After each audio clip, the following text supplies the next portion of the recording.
Se você acessou o meu canal, tenho certeza que isso não foi por um acaso. Eu sou Viviane Lima e eu hoje estou com esclerose múltipla primária progressiva e eu resolvi contar para vocês a minha história para poder auxiliar pessoas. Eu recebo muitas mensagens nas redes sociais, no meu privado, perguntando como que eu fiz quando eu recebi o diagnóstico. As pessoas ficam desesperadas quando recebem o diagnóstico. Muita gente perde as esperanças, até porque o tipo de esclerose múltipla primária progressiva é um tipo, eu diria que mais agressivo, porque ele não tem medicação. O ideal é que a gente viva em atividade o tempo todo e que mantenha o corpo saudável. Mas o canal veio para trazer a minha história, contar para vocês como é que foi desde o início, como foi receber o diagnóstico e a gente ir caminhando até hoje para vocês entenderem por tudo que eu já passei. Eu já passei por vários tipos de tratamentos, eu já fui até para a Índia. Claro que lá eu coletei o que foi possível, mas ainda não consegui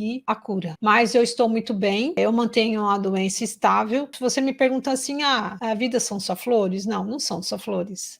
Teve momentos que foram muito difíceis, mas é possível ressignificar e viver e conviver com a doença e alcançar a melhor forma de viver da melhor forma possível. Não tem necessidade de viver na tristeza. Eu já vivi na tristeza há muito tempo atrás, mas hoje eu estou muito bem. Em meados de mais ou menos 2010, eu me matriculei numa academia e eu sempre gostei de esporte, eu já vinha de outra academia porque eu sou ex-fumante, eu fumei até 2005 e quando eu deixei o cigarro, meu médico falou assim, olha, pratique atividade física que vai te ajudar com o vício, né? E eu iniciei as atividades físicas, assim, naquela época eu iniciei dentro de casa, eu não frequentava academia, embora eu sempre fui uma pessoa de praticar esporte quando eu era criança, quando eu era adolescente, até uma certa idade eu pratiquei esporte, e mesmo depois com meus filhos eu ainda jogava vôlei no clube onde eu sou sócia. E aí eu sei que eu comecei a fazer atividade física na minha casa, mas aí ficou saturado porque eu não conseguia mais evoluir com os exercícios que eu tinha, e eu resolvi ir para uma academia. Mas eu nadava, eu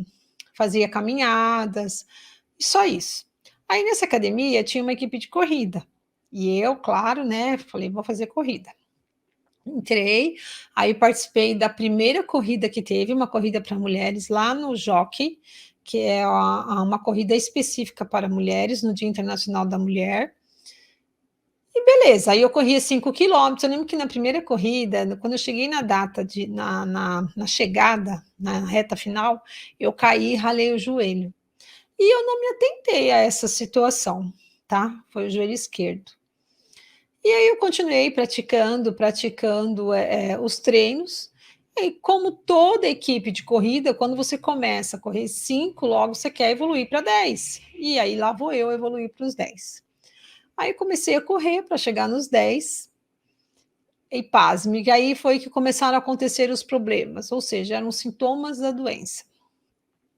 Quando eu chegava no quilômetro 7 ou 8, a minha perna esquerda fadigava, e eu não conseguia mais movimentar ela direito. E aí eu não entendia aquilo, eu não fazia ideia do que podia ser. Eu já tinha caído, né, naquela primeira corrida, que também era um sintoma, porque a perna havia fadigado, porque o corpo havia aquecido, porque eu fui descobrir essas coisas depois. Um corpo aquecido, ele gera a fadiga, o esforço, né, também gera fadiga, e eu não sabia. E correr 10 era um esforço muito grande.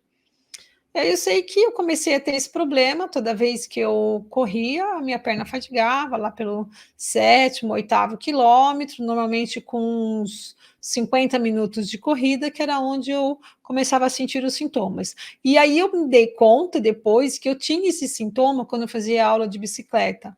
Depois de um certo tempo, a minha perna esquerda formigava, eu não entendia por quê.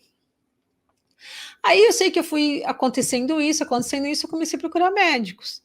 Aí eu fui no médico do esporte, fiz lá uns exercícios, uns exames, uma cadeira específica de força. Tá, ganhei movimento, mas o problema não foi embora. Primeira corrida que teve, de novo, 10 quilômetros, eu travei no quilômetro 7. E continuei minha investigação. Isso é mais ou menos quase um ano de investigação, 6 meses. Eu cheguei aí num fisiatra, depois eu fui num vascular, e eu lembro que esse vascular falou para mim assim: "Olha, você deve conviver com uma doença e você não sabe o que é. Eu recomendo você procurar um neuro". Eu tenho certeza que esse, vascular sabia o que eu tinha. Aí eu falei para ele assim: "Eu já tenho uma consulta marcada com o neurologista, eu vou ver". Então eu já tinha passado pelo fisiatra, pelo ortopedista e pelo vascular. Tudo para descobrir o porquê que a perna travava. Eu tinha um desvio na coluna, mas isso não atrapalhava. Eis que fui no neurologista, chegando lá, comecei a contar os meus sintomas, ele falou: "Olha, eu vou pedir alguns exames, e eu vou pedir, você me desculpe, mas vou pedir G35, que é para esclerose múltipla". Eu falei: "O que que o senhor falou, doutor?". Aí ele falou: "É, porque você tem sintomas de uma doença degenerativa". Aí eu falei: "Esclerose múltipla? Minha mãe teve esclerose múltipla". Aí ele falou: "Ah, então eu vou pedir mais exames ainda". E dali começou assim, né, parece que um buraco abriu no chão, falei: "Meu Deus do céu, minha mãe teve esclerose múltipla por 25 anos, sendo que os últimos 11 anos ela passou na cama, e os últimos 6 e um pouquinho, quem cuidou dela foi eu". Ela morreu dentro da minha casa, e eu quer dizer, eu passei os últimos anos da vida dela ao lado dela, cuidando diretamente dela. Mas eu nunca podia imaginar que isso podia acontecer comigo, eu não tinha ideia que podia acontecer comigo isso. Então, quando ele falou, pediu a ressonância e pediu o líquor, aí eu lembrei da minha mãe que falava que tinha horror ao líquor. Mas lá vou eu para essa empreitada de fazer os exames. Fiz a ressonância da cabeça, da cervical, do tórax, fiz o líquor e, para, meu desespero, o diagnóstico foi confirmado. Eu era mais uma paciente com esclerose múltipla. Aí o médico resolveu me passar as medicações, aquelas que são os interferons, para quem é paciente de esclerose múltipla sabe, conhece eles, é a primeira medicação oferecida, que é um medicamento de alto custo, a minha mãe tomou também, são injeções subcutâneas, mas elas causam um efeito colateral muito grande. E nesse meio tempo eu conheci uma pessoa que tinha contato no laboratório da Novartis, que me indicou para um tratamento, mas para isso eu precisaria passar no neuro da Casa da Esperança. Aí eu passei na neuro da Casa da Esperança, já com os documentos para pegar os interferons, e essa neurologista estava fazendo esse experimento com o Gilenya, que é o fingolimod, para poder introduzir ele como tratamento de primeira linha. Como é que funciona? A primeira linha é o que indica primeiro, segunda linha é o tratamento que vem depois de você ter usado de primeira linha. Então, eles queriam colocar o fingolimod em primeira linha. Aí passei por essa médica, ela falou que eu tinha o perfil para receber a medicação, mas, assim, até aí tudo bem, tá?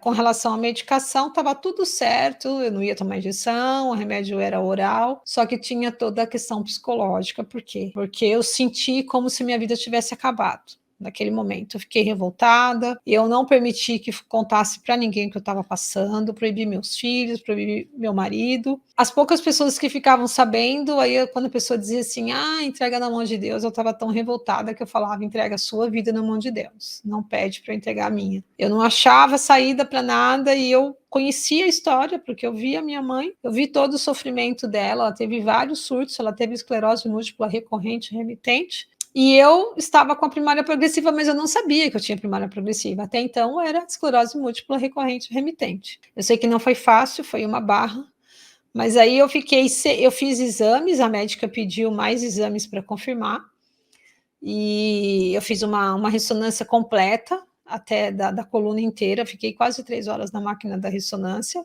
que é um grande desafio, porque você tem que ficar imóvel. E aí eu iniciei o processo para receber o Gilenya, que é o fingolimod. Foram 6 meses fazendo exames, até eu chegar ao dia de receber a medicação. Eu me lembro como se fosse hoje, que o dia que eu recebi a medicação foi o dia do Black Friday, de 2012. E aí eu estava lá, cheguei lá bem cedinho, porque tinha uma questão de que o fingolimod, ele dava batricardia, ou seja, os batimentos cardíacos diminuíam, podiam levar até ao óbito. E ele podia dar cegueira, ele podia dar uma série de coisas, mas eu estava tão focada em receber aquela medicação, eu queria tanto sair daquela situação, porque eu acreditei que o Gilênia ia me salvar completamente. Então eu falei: "Não, tudo bem, eu encaro", assinei o termo e fui. Aí foi um dia inteiro no hospital lá em São Paulo, sendo monitorada por enfermeira, por médico, fazendo, ecocardiograma, de 1 em 1 hora para saber como estava meu coração. Eu realmente tive uma baixa nos batimentos, mas fazia parte do tratamento na primeira dose isso acontecia. E aí os batimentos tinham que voltar. Só que, assim, leva um tempo, você toma um remédio 8 horas da manhã, aí o pico da baixa é mais ou menos por volta de meio-dia, 1 hora, até 2 horas, e depois ele tem que começar a voltar para chegar no nível onde você possa ser liberado para casa, e aí você é aceito no programa para o tratamento do fingolimod. Isso era como era feito lá em 2012. Hoje eu não sei como isso é feito, mas me parece que o fingolimod já é uma medicação de primeira linha, tá? Eu não sei dizer, porque hoje eu não tomo medicação nenhuma. E ao longo de toda essa trajetória de vídeos, vocês vão entender por que eu não tomo nenhum tipo de medicação. E eu já tomei de tudo, gente. Eu já tomei remédio, eu já tomei vitamina D, eu já tomei ayahuasca, eu já tomo canabidiol, para dizer que eu não tomo nada, que é o óleo, mas eu tomei de tudo. Eu fui para a Índia, eu fiz tratamento com remédio indiano, nada resolveu. Até a aplicação de Cambô eu fiz também não resolveu. Então, vocês vão entender, eu vou contar para vocês, vocês vão entender por que hoje eu só tomo canabidiol e vitaminas, tá? Aí, eu sei que aí eu tomei a medicação, meu batimento voltou normal, eu lembro que no final do dia, assim, por volta de umas 18, 19 horas, a cardiologista olhou para mim e falou: "Bem-vindo ao programa, você, está aceita no Gilênia". Ótimo, fiquei feliz da vida, Novartis me deu um suporte muito grande, eles mandavam, descartáveis, na minha casa, ou seja, eles não me desampararam, tá. E eu segui tomando o bendito do Fingolimod, tá, que era o Gilênia. Mas nessa que eu estou tomando Gilênia, passou 1 ano, passou 2, e aí os sintomas não sumiam e eu fui passando por esse processo de evolução. Ou seja, saindo da neurologista, eu procurei um antroposofista, que foi um amigo que me indicou. Quando eu cheguei no médico da antroposofia, ele falou para mim assim: "Para você usar a antroposofia, você vai precisar parar de tomar o Gilênia". Só que eu não queria parar de tomar, então eu parei com a antroposofia. Só que assim, eu praticamente não tinha sintoma nenhum, só quando eu corria. Continuei fazendo minhas atividades, mas parece uma coisa, quando você fica sabendo o que é, aí começam a vir os problemas, né? E eu não prestava muita atenção no meu corpo, eu era uma pessoa muito relapsa, eu sou advogada, trabalhava muito, muito dinâmica, então eu não punha atenção em nada. E aí, sem querer, eu comecei a perceber assim que, por exemplo, eu fui correr, eu continuei correndo, tá? Eu não corri mais 10, aí eu fui correr corrida de 5, mas aí eu descobri que eu não corria mais 5, eu só corria 3. 2 eu não corria, já não conseguia mais correr, eu terminava andando com a perna já fadigada. Eu lembro que eu perguntei para o médico da antroposofia qual era o estado da doença. Ele falou: imagine uma rede de pesca e lá embaixo soltou um fio. Aí eu falei: a doença está ativa? Ele falou: está ativa. E aí esse fio vai soltando até desfazer nessa rede. E foi exatamente o que aconteceu. Eu continuei com as minhas atividades, reduzi a distância na corrida, continuei fazendo bicicleta, eu fazia pilates, eu fazia aula de jump, até que teve um dia que eu me matriculei numa academia e eu descobri que eu não conseguia mais pular no jump, ou seja, eu não saltava mais. Aí parece que é assim, que os sintomas começaram a aparecer de forma muito rápida. E assim, num curto espaço de tempo. Eu já era uma pessoa que eu não tinha muita disposição para grandes percursos e percursos que exigissem muita energia. 2012, né, foi quando eu tomei, 2013, os sintomas estavam aparecendo, e aí eu lembro que as pessoas perguntavam para mim assim: "Você tá com dor no joelho?" Aí eu falei: "Não". Aí ele falou assim: "Ah, mas você tá mancando", você vê, eu estava mancando e eu não estava percebendo, de tão adaptada que eu estava com aquela situação. E em 2013 eu fui para a igreja católica, porque eu sou católica, e aí eu conheci um padre, que é o padre Joãozinho, que hoje virou meu amigo, ele e a mãe dele, e eu comecei a frequentar a paróquia aonde ele estava naquele momento. Lá na paróquia me ajudaram muito, acabei sendo coordenadora de pastoral lá, e foi assim, o que me sustentou, só que assim, foi uma época muito triste para mim, eu chorava muito, eu não aceitava a doença, eu não entendia a doença, eu não entendia por que aquilo estava acontecendo comigo, se eu merecia aquilo, ou seja, eu estava revoltada, e principalmente com Deus. E a igreja era exatamente procurar essa revolta. E eu queria entender o porquê que aquilo acontecia e por que aquele tipo de esclerose eu não tinha surto, eu não entendia essa questão de eu não ter surto. Eu falava, mas a minha mãe tem surto e os sintomas aparecendo, aparecendo, aparecendo. Então isso para mim era uma incógnita. Bom, eu sei que eu continuei frequentando a igreja e aí a partir daí eu fui para uma viagem para Terra Santa, eu comprei uma viagem para Terra Santa. Esse padre ia e eu chamei meu marido e essa viagem incluía Terra Santa e o Egito. Aí eu comecei a me preparar para ir para a Terra Santa, porque eu ia subir o Monte Sinai. Então, eu era totalmente, né? Bom, até hoje a doença existia, mas eu não me permitia que ela parasse o meu corpo. Eu sei que da academia eu fui mudando as modalidades, reduzindo as intensidades, aí eu parei de correr. Parei de correr, isso tudo antes de ir para a Terra Santa. Parei de correr, não, até a Terra Santa eu ainda andava. Eu só caminhava e fazia, subia monte, morro, até porque eu precisava treinar para subir o Monte Sinai. E foi assim que eu fui até 2014. Eu viajei em agosto de 2014, tomava essa medicação, o Fingolimod, e não estava fazendo muito efeito, porque não retardava a doença e nem melhorava, os sintomas só apareciam. Era aí que vinha a questão de ser uma primária progressiva e eu não tinha conhecimento disso. Então, eu ia levando conforme a médica me falava. Ela chegava a dizer que, talvez você teve um surto e não percebeu. Gente, pelo amor de Deus, quem tem esclerose múltipla sabe o que é um surto. Como que eu tenho um surto e não perceber? Mas eu tinha formigamentos, eu tinha fadiga, isso tudo depois passou. Eu não tenho fadiga hoje, graças a Deus, tá? Bom, pessoal, eu vou dar uma pausa para esse vídeo não ficar muito longo e depois eu volto com mais um vídeo dando continuidade a essa história, porque essa história é grande, hein? Começou em 2012 e nós estamos hoje em 2021. Então tem muita coisa para contar, muita informação para passar. Eu espero que vocês se inscrevam no canal, que vocês toquem o sininho, que vocês compartilhem esse vídeo e curtam para que esse vídeo possa propagar e atingir o maior número de pessoas possíveis. Um beijo e até a próxima!